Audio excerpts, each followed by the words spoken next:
As a business professional, you want to eliminate friction in your business and life and be in control of your daily results to see progress in achieving your goals. Being productive is a continuous improvement process that everybody struggles with in one way or another. Welcome to the Productivity Mastery Method podcast. I'm your host, Chris Nixon, and I'm a productivity consultant. Every week, I'll share tips, insights, and interviews with guest experts that will help you think critically so you can take actionable steps to be more productive. Now that we've got this out of the way, let's dive into the episode. I'd like to invite you to share your name and the field of work that you do.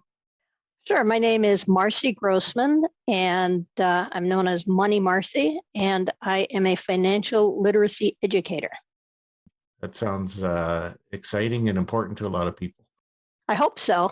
I like to think that I'm filling a need and really helping people.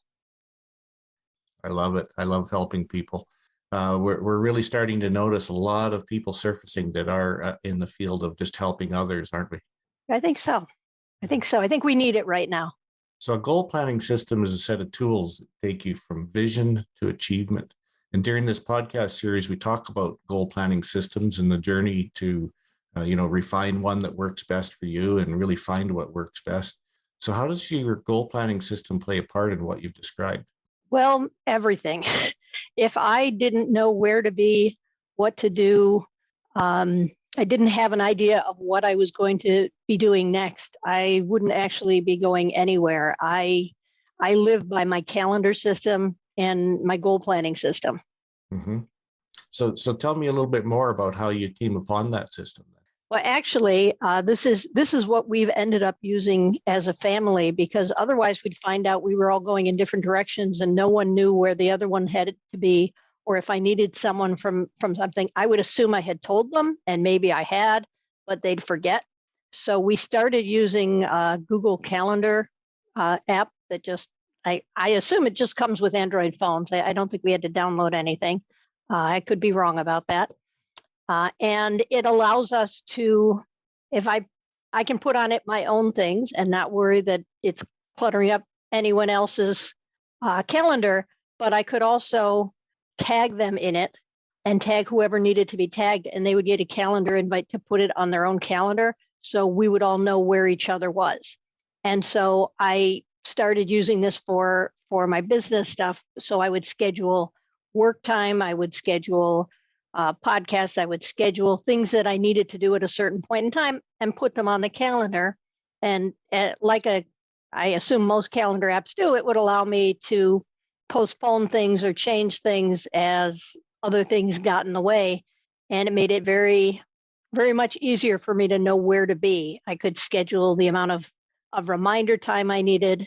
And it just helped me be where I needed to be and get done what I needed to get done in a timely manner, because I could schedule them. Otherwise I'd be, squirrel kind of activities. Squirrels everywhere, aren't there? Oh, squirrels and butterflies. Yeah. So I'm curious, how did your family take it at first when you presented this? Or is this something that one of them presented to you as an idea? I think it was my husband who presented what it was capable of doing. I had been kind of using it. As I said, I think it came with the phones, and we've always been on Androids. So we kind of used it for, you put doctor appointments on it, you put other special things. And then we just started realizing that it was our best way to communicate with each other in ways of things being remembered. I'd say, okay, I remember I told somebody this was happening. I thought I told everybody, but I hadn't told everybody. But if I put it on the calendar, then everybody knows. And it cleaned up communication, because we're all busy. We're all going in different directions. Mm-hmm. And it's hard to remember. And if someone tells you something, that doesn't mean you're going to remember what it was or when it was or what you needed to do. And this just made communication much, much easier for all of us. So no one had a problem. It's remembering who to tag for things. We share a large office space in our home that we're all in, but there are times when one of us is doing something that we really need everyone else to be out of the office. Mm-hmm. And so we can put it in there with a half hour or an hour reminder. Hey, I'm claiming the office at this point in time. and everyone can make their arrangements, and we like each other a whole lot better that way. So tell me, are there any other components to your system? Like how do you, for instance, track your to-do items, or do you have your goals written down somewhere? What does that look like? So this is an app we did have to download. It's called To Do, and it's actually free from the Play Store. And it allows all different kinds of to-do lists. I have one that's just groceries, and everyone can access that. And if anyone, we're out of milk, they just put it on that. I don't have to worry. Otherwise, I was living by Post-it notes. And if you're in the wrong room or you don't think to grab them when you go out the door, you don't have it with you. Mm-hmm. And this way I can walk out the door and say, hey, I'm heading to the store, and people can be adding things to the to-do list, and everything gets noticed. You're not having to deal with those pieces of paper. And again, it allows for a lot of different categories. Some are shared, some aren't. Whether we're doing vacation planning as a family, or I'm working at figuring out what my next few blog posts might be, or I read an article or have a discussion with someone and I'm like, that's a great idea for a blog. I have a category there, blog posts I want to do. I have a category there of podcasts that I've been reached out to, but we haven't scheduled yet, so that I've got a list of them, and I can, if I haven't heard from them, I can nudge them after a few weeks or a month or say, hey, are you still interested? It is everything. And as I said, it's nice because some lists are shared, and we each have our own lists that are not shared for whatever various reasons. And all the tasks that I want to do are there. Sometimes I break them down. Okay, this one has to be the first one. I'm working at building a teacher's manual to go with my book. Mm. And so there are certain things that have to happen in order for me to get that done. And certain things can be done here and whatever else. And then other things can't be assembled until parts of it have been managed. And so that allows me to organize my tasks as well as just keeping a list of them. Right. So what you've got your tasks and a lot of your ideas captured in there. What else do you keep in that system? Oh, well, I mean, most of the other stuff we keep in there is family related. These are movies we want to see, or movies that this person wants to see, but that person doesn't. So we can work on figuring out how to schedule trips we want to take, or local things we want to go do. Or I heard of this great new hamburger restaurant, so we got to put it on the list to make sure we get over there, because a good hamburger is worth a trip. And it's just nice because it's so flexible. Worst comes to worst, and say, oh, you know what? I need another category, and add another category. Or I need something and just tag the one person that I need to communicate with them on that. And it's just really convenient to always have it available. Mm-hmm. The 20 years ago, we all lived by our Franklin planners. My phone is much more portable, and I can access everything on the computer as well as on the phone. So those days that my phone dies and I have to wait for it on the charger, I can still keep working and access the information I need. Mm-hmm. So that some might call this an external brain. Really, it sounds like you're getting any thoughts out into the system, and you're keeping track of all the things that you need to do, and ideas for recreation for the family, right back to ideas for your business. And what do you think are some of the benefits to getting that stuff out of your head and into an external brain? Well, there are two benefits. One is your brain can only hold so much. And so if I've got too many things going on, the next thing that comes in, I think it just bounces off and falls to the ground and never gets picked up again. Mm-hmm. The other thing is the things get in there, but you can't necessarily access them when you want. And before I started using this for the money, Marci, something would happen. I'm like, oh, that's a great idea. When I get home, I got to remember to do that. And when I get home, I'd be, oh, I had this great idea out there and I don't remember what it was. And then I was like, oh, you know what? I've got this app. We're already using it for these other things. Why aren't I also using it for my business, for the blogs, for chapters in the next book, for all these other things that I'm working on? And it's been amazing because the brain has limits, and it's a disorganized file cabinet in there. Even if I remember the stuff, being able to reach it at the point in time when I want to reach it, we all know those times we have a word or a reference and it's on the tip of our tongue, and we just, as soon as I start doing something else, it'll come out at a very inconvenient time. But when I have time for it or need for it, it's just not there. Mm-hmm. Mm-hmm. You mentioned that you used the Franklin planner back in the day. Oh, Would you yeah. like to share a little bit about how that worked for you? Well, that was great. I mean, they had their calendar and they had the notes section and all those things, but it was big. You had to either carry this big book around, or you carried it in your purse or your briefcase. And a phone is so much more convenient. We put it in our pocket, whatever, and it's always with us. It accesses information a little bit differently. There was something to be said for being able to go and look for prior meetings that was much easier in the Franklin Planner. Mm-hmm. So those are systems you have to work around. I don't think the electronic calendars are as good at searching those back things as it is just flipping through a book. But in every other way, this is so superior. And every year, I don't need to buy a new calendar because it's always there. Right. What about the tactile experience of writing things down versus tapping them into your phone or onto the computer? Do you find a difference there? There is a difference. I'm only recently starting to use the audio input on typing these things in. Mm-hmm. And that helps too. I know they've done studies that you're more likely to remember things that you write than things that you type. I don't know how true that is, or if it's just our brains have to evolve to that. On the flip side, if I'm putting it in my phone and I can access it anywhere, it doesn't matter if I remember it the same way I might have remembered something I wrote down. Mm-hmm. I do miss the tactile. However, my handwriting has always been horrible. And even if I find my notes, I can't always read them. So this makes up for it. Even if I misspell a word, it's way easier to read than what I used to write. Mm-hmm. I know personally, I like you say, the most important thing is to remember it. So for me, having an electronic system accessible, I don't have to worry about remembering it anymore. It is my external brain.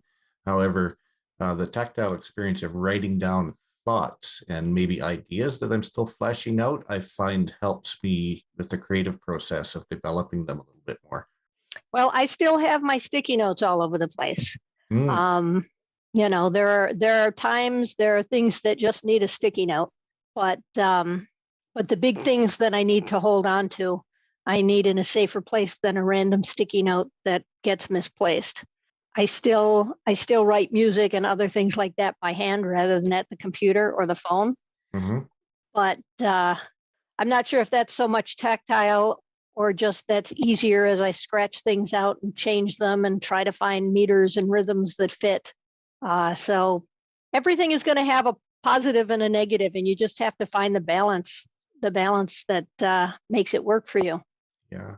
Would you like to share a little bit about the transition between or from the Franklin era to the electronic era? Did you try other systems in between? Did you end up falling off one before you started the next? How did that look like? Well, since I only started Money Marcy within the last year, before that, I was working as a controller at a faith-based nonprofit. Mm-hmm. So while we were using the To-Do and the Google Calendar at home, I was using a physical calendar book and the Google Outlook for work because that's what everyone used there. So my Franklin days kind of transferred to Outlook and the bigger calendar book that everyone used at the office. Mm-hmm. And while my home transitioned to the two apps, and then as I left there, transitioning to this to be how the rest of my life was running wasn't so different.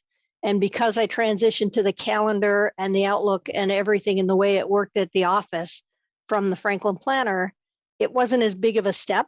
It was just kind of its own intermediate step because there was still some paper and Outlook with the whole everything that's part of Outlook was more like a digital full Franklin planner on everything. Mm-hmm. I know I didn't use all of things on it. It may have had a planner. I don't really like it on the phone for these things. I prefer using these two apps that I'm using than to use Outlook on the phone. But I'm sure there are other people that will say Outlook is the bomb. So I guess it's just finding what works best with your brain and the way you want to access and process things. Absolutely. One of the things that I believe is most important is finding something that works well without friction. So you're not really resistant to using it, but even as much as being attracted to using it. What did you notice when you first started using the electronic systems? Was there friction there? Well, the friction would be that you can't access things the same way in an electronic device the way you do in a book. I mean, there's something, whether it's the tactile or just the way you can see pages at a time, or it's easier to flip through pages on a physical book. You can turn 20 pages at a time if you know what you want is far distant from where you're physically located. And some of the apps on the phone, you can really only go one screen at a time. So it's not as fast to get from one place to another on the digital. Mm-hmm. On the flip side, the fact that it was always available and easy to have with me helped to ease that. I am known for misplacing things on a regular basis. There's probably 3 coffee cups around the house right now with my name on them from the last 2 days. And since I'm the only one who drinks coffee there, we know it's mine. So I can't even pin it on anybody else. And it was the same way with a hard Franklin planner or any kind of physical calendar. When you put it down, you can't call it to have it beep to you. And that helped ease the friction in that I always was able to locate the device. Mm-hmm.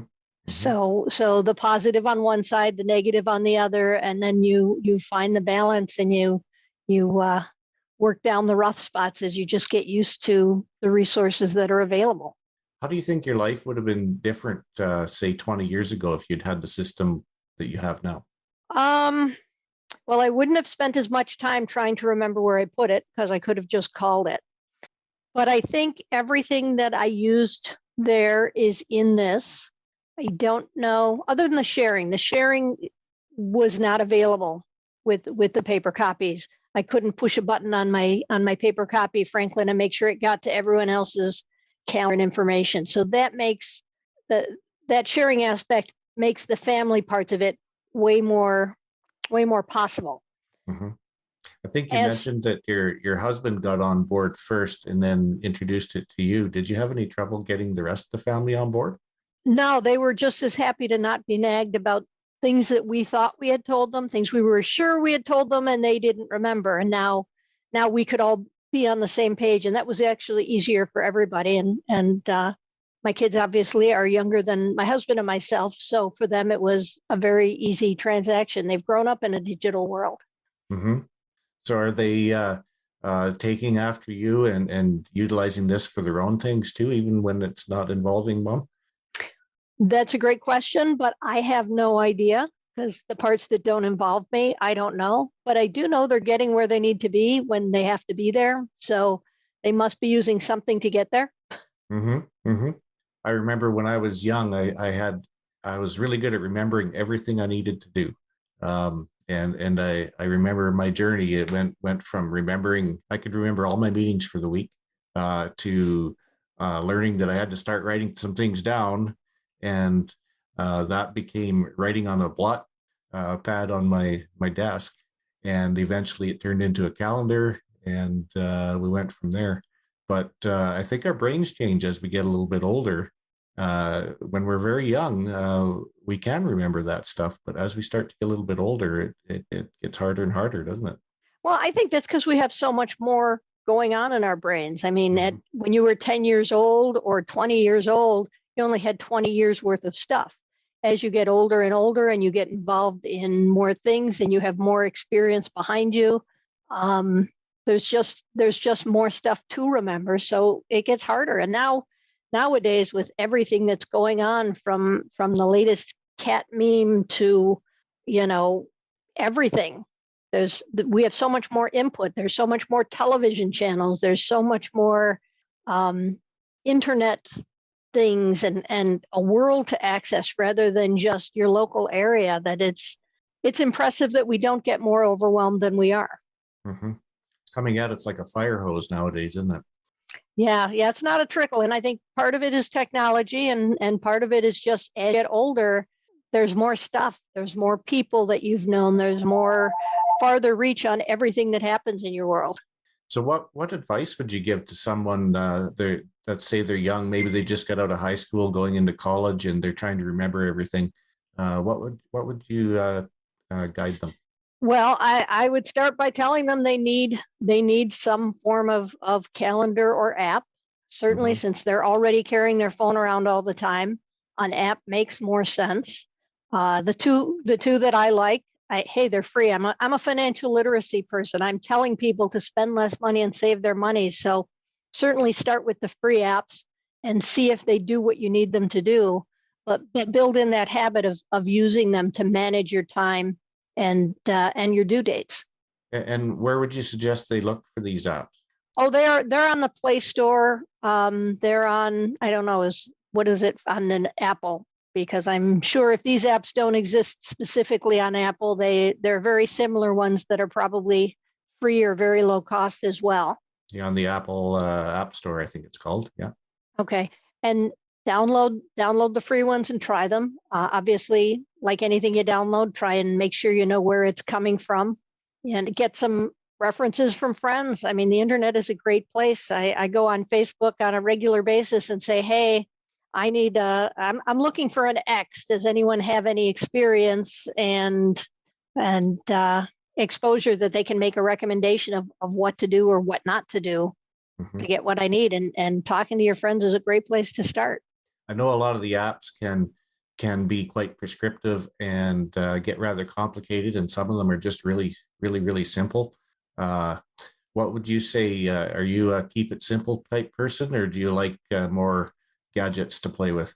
Well, I love gadgets, but when I'm doing a job, I want it simple. I want it to work. I want to know every time I open it up, it's going to have the information. I don't want it to be complex because I have too many other things to do. Mm-hmm. So these are both straightforward apps. They probably both have capabilities that I don't use or don't use yet because it's not what I need. But I keep it simple, stupid every time. The Mm-hmm. KISS principle. Keep it simple. Seriously. Okay, I like that one better. I like that better. Um, just for the audience, then, would you like to share the specific name of the apps again, just in case they want to look them up? Sure. So the to do is a to do list, and it's if you're looking for it on the Play Store, you'll see it's a white circle with a blue check mark. Mm-hmm. And the Google Calendar is just the Google Calendar. I think if you use Google on your computer or a phone, you probably already have access to it. It's in all the Google apps down the right side of your screen when you Docs and all the other. Mm-hmm. And it's a nice, straightforward calendar. Thank you very much. Would you mind sharing some of the successes that you credit to your system? Every time I get somewhere on time, every time I remember to show up to a podcast and remember what we're talking about, it's a win every time I have to make a call to a client or a contact, and I've put it in my calendar. It's a huge win every time I run into someone, have a conversation, and say that would be a great blog post, and I put it in there and write it up. I mean, all I do is win. I mean, that's really the way to describe these apps is everything about them helps me to achieve what I'm trying to work toward. I love that you said that all I do is win. That's so wonderful to hear. It's so upbeat. How do you stay accountable to using the system regularly? Do you ever fall off the wagon? You know, I don't. Every morning, I have to look and see what I'm doing that day. But that's my personality is I need to know what I'm doing because I want to make sure that I'm where I'm supposed to be. Um, I hate letting someone else down by not being where they expect me to be. Mm-hmm. So it was back when I had the Franklin planner, back when, way back probably before I had it, it was always the first thing I did is, okay, what have I got going today? And if I have something going early in the morning, I give myself a reminder at 6 o'clock the night before. I'll put it in my calendar and say, don't forget you've got something earlier in the morning. So I made sure I set the alarm clocks. But I think like anything else, it's a habit. The nice thing is you can set alarms. You could set yourself an alarm at 7 a.m. or 8 a.m. or whatever time you need it that says, check your calendar or check your to-do list and have it built in. That's what these are here for. So if you need that extra little help to remind you to build those habits, that's part of the app. It just helps. Mm-hmm. Every morning. And I'm always picking up my phone, so I leave the notifications for the calendar on. So when I pick up my phone, I see that there's a calendar notification and it reminds me again what it is I'm doing or what time. And you can set the notification timing. This is something that only needs 5 minutes notification. This needs a half hour notification. Whatever it is, it's a very flexible app. So you've talked about then really being accountable to the system that you're using. How do you think that that's affected your ability to be accountable to your goals that you've set for yourself? It's everything. It's because if I'm checking and looking, then I'm being reminded of what my goals and what my timeline is for these goals. I like to put, even on the task list, I can put in parentheses, I want this to be in August, or I want this to be a September, or whatever it is, so that even if I'm looking at it and it's not something I have to do just yet, I've kind of given myself an idea of a timeline so that I can look at it. And, this is all stuff I'm doing for myself. I chose to create my business. I chose to set these goals of educational and the different ways of reaching out to people. So these are goals I set. So I'm interested and connected to achieving them. So this is my tool. It's helping me hold myself accountable. And that makes all the difference. If someone's holding you accountable to something that you don't want to do, I'm sure it feels different than something that you're holding yourself accountable for and just using the tools as a resource to help me do and be what I'm trying to achieve. Mm-hmm. Do you incorporate rewards into your goals when you achieve them to give yourself a reward? I celebrate. I celebrate every time I achieve something.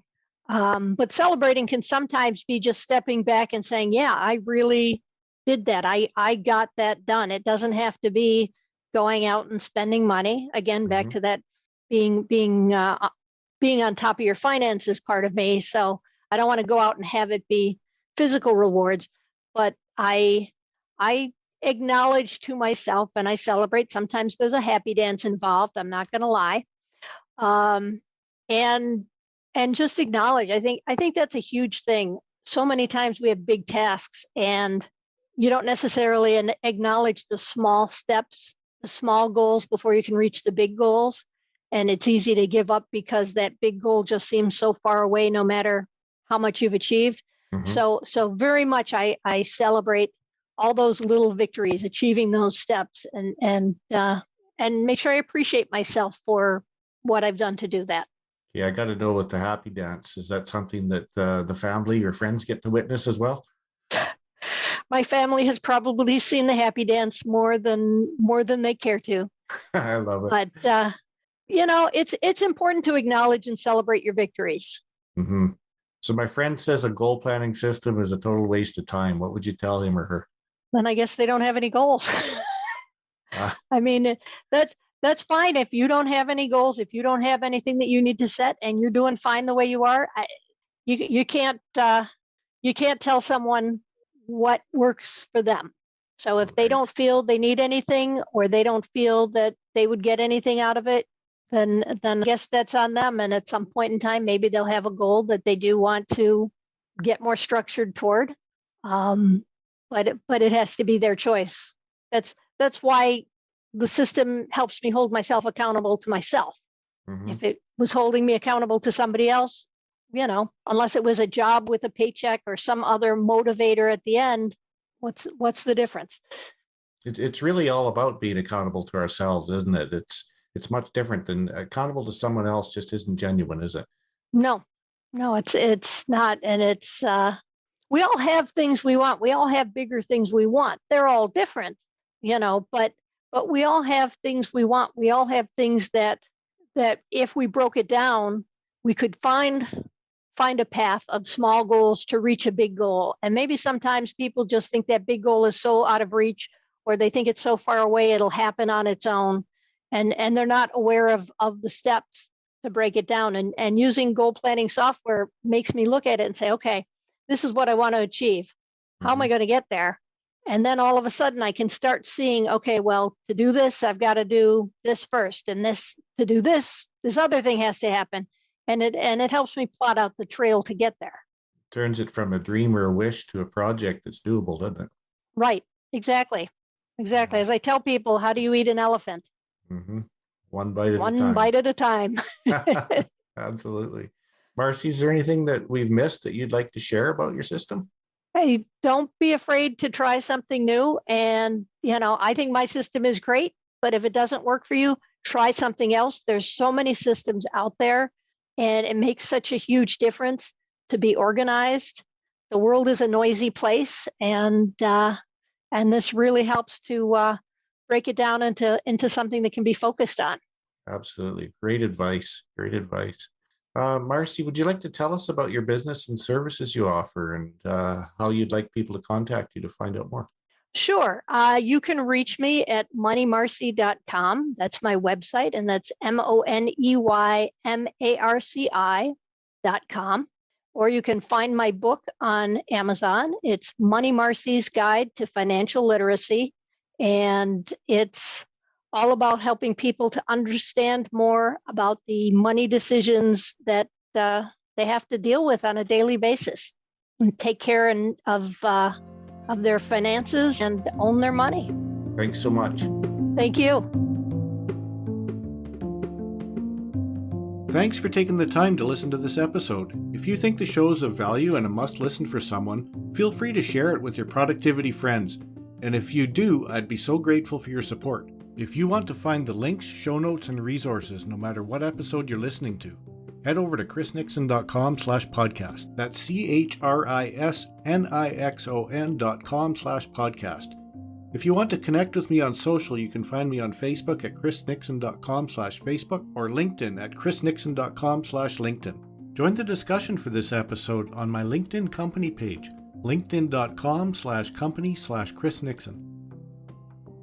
That's all for this episode, and remember, productivity is a continuous improvement process. Space Dust by Aerotone, copyright 2022, licensed under the Creative Commons Attribution License, courtesy of dig.ccmixter.org. This episode of the Productivity Mastery Method podcast is copyright to Chris Nixon 2022, all rights reserved.